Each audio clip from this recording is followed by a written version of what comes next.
சரி, பெயர்ச்சொல் அப்படின்னா என்ன அப்படின்றத இன்றைக்கி பார்க்கலாம். ஒரு பெயரை உணர்த்தும் சொல் தான் பெயர்ச்சொல். ஒன்றன் பெயரை உணர்த்தும் சொல் அப்படின்னு சொல்லுவாங்க. ஸோ இது வந்து 6 வகைப்படும். என்னென்ன அப்படின்னு பார்த்தோன்னா, பொருட்பெயர், பொருட்பெயர், இடப்பெயர், காலப்பெயர், சினைப்பெயர், பண்புப்பெயர், தொழிற்பெயர். பெயர்ச்சொல் எத்தனை வகைப்படும் அப்படின்னு கேட்டோம்னா என்ன சொல்லுவோம்? 6 வகைப்படும். பொருட்பெயர் அப்படின்னா ஒரு பொருளுடைய பெயரை குறிக்கிறது. மரம்ன்றது ஒரு பொருள் தான், புத்தகம்ன்றது ஒரு பொருள், பேனா அப்படின்றது ஒரு பொருள். ஒரு பொருளுடைய பெயரை வந்து நம்ம சொல்லும்போது அதை பெயர்ச்சொல் அப்படின்னு சொல்கிறோம். இடப்பெயர் அப்படின்னா ஒரு இடத்தோட பெயரை சொல்லும்போது இடப்பெயர். சென்னை அப்படின்றது ஒரு இடத்தோட பெயர். இப்போ வந்து பள்ளி அப்படின்னாலும் அது ஒரு இடத்தோட பெயர். பள்ளியோட பெயரை சொன்னாலும் அது ஒரு இடத்தோட பெயர் தான். பூங்கா அதுன்றது ஒரு இடத்தோட பெயர். ஸோ இதெல்லாம் வந்து இடப்பெயர். காலப்பெயர் அப்படின்னா என்னென்னா, காலத்தை குறிக்கும் பெயர் காலப்பெயர். அதாவது நேரம், நிமிடம், நாழிகை, மாதம் இது எல்லாத்தையும் குறிக்கிறது காலப்பெயர். எக்ஸாம்பிள் உங்களுக்கு இருக்குது பாருங்களேன். நிமிடம், சித்திரை. சித்திரைன்றது ஒரு மாதம், மாதம்ன்றது ஒரு காலத்தை குறிக்குது. ஒரு மாத காலம் அப்படி நம்ம காலத்தை குறிக்கிறதுனால அது காலப்பெயர். சினத்தை குறிக்கும் பெயர் சினைப்பெயர். சினைனா உறுப்பு, நம்ம உடலில் இருக்கிற ஒரு உறுப்பை குறிக்கிறது. நம்ம உடலில் இந்த உறுப்புன்னு மட்டும் நம்ம சொல்ல முடியாது. ஒரு மரத்துடைய உறுப்பை கூட குறிக்கலாம். கிளை, வேர் இதெல்லாம் வந்து ஒரு உறுப்பை குறிக்கிறது தான் வந்து சினை. உறுப்புனா சினைன்னு அர்த்தம். சினைப்பெயர். சினத்தை குறிக்கும் பெயர் சினைப்பெயர். சினத்தை இல்லை, சினை.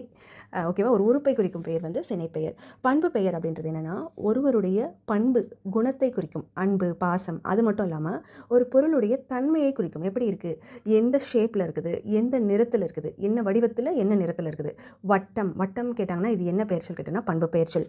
அதே மாதிரி சிவப்பு, கருப்பு இதெல்லாம் வந்து ஒரு பொருளுடைய நிறத்தை குறிக்குது. நிறத்தை குறிக்கிறதும் வடிவத்தை குறிக்கிறதும் பண்பு பெயர் தான். அதே மாதிரி ஒருத்தருடைய குணத்தை குறிக்கிறதும் பண்பு பெயர் தான். தொழிற்பெயர் அப்படின்றது ஒரு தொழிலை செய்தல், ஏதோ ஒரு வேலை செய்கிறோம், அதுதான் வந்து பண்பு பெயர் அப்படின்னு சொல்கிறோம். ஃபார் எக்ஸாம்பிள் ஆடுதல், ஓடுதல், விளையாடுதல், படித்தல் இது எல்லாமே வந்து தொழிற்பெயர் தான். ஓகேவா? ஸோ இது வந்து பெயர்ச்சொல்னா என்னென்னு புரிஞ்சிருக்கும்னு நினைக்கிறேன். ஒன்றன் பெயரை குறிக்கும் சொல் பெயர்ச்சொல். அது 6 வகைப்படும். பொருட்பெயர், இடப்பெயர், காலப்பெயர், சினைப்பெயர், பண்புப்பெயர், தொழிற்பெயர். இது 6 வகை இல்லாமல் இன்னும் 2 வகை இருக்குது. அது வந்து ரொம்ப பெருசாக நம்ம எக்ஸ்பிளைன் பண்ணணும்னு அவசியம் கிடையாது, பட் தெரிஞ்சுக்கலாம். ஓகேவா? இடுகுறி பெயர், காரண பெயர். இடுகுறி பெயர் அப்படின்னா என்னென்னா, அந்த பேருக்கு ஒரு பொருளுக்கு ஒரு பெயர் வச்சுருப்பாங்க, அதுக்கு ஒரு காரணமே இருக்காது, ரீசனே கிடையாது. மரம், மண். மரத்துக்கு ஏன் மரம்னு பேர் வச்சாங்க அப்படின்ட்டு அதுக்கு என்ன காரணமே கிடையாது. ஓகேவா? அதே மாதிரி மண்ணுக்கு மண்ணுன்னு வச்சாங்க, என்ன காரணம், அதுக்கு ஏதாவது ஒரு காரணமே கிடையாது, அதுக்கு அந்த பேர் வச்சுட்டாங்க. இடுகுறி பெயர் அப்படின்றது காரணம் இருக்கும். ஒரு பொருளுக்கு ஒரு பெயர் வச்சுருக்காங்கன்னா அதற்கு காரணம் இருக்கும். எக்ஸாம்பிள் எடுத்துக்கணும்னா நாற்காலி.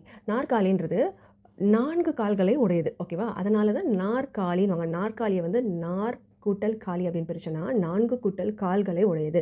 ஸோ 4 கால் இருக்கிறதுனால நாற்காலி. அப்போது அதுக்கு ஒரு காரணம் இருக்குது அப்படின்னு சொல்லுவாங்க. ஸோ இது 2 நம்ம தெரிஞ்சுக்கணும். இடுகுறி பெயர் அப்படின்னா காரணம் கிடையாது, காரண பெயர்னா காரணம் உண்டு. ஸோ இதுதான் வந்து பெயர் சொல்.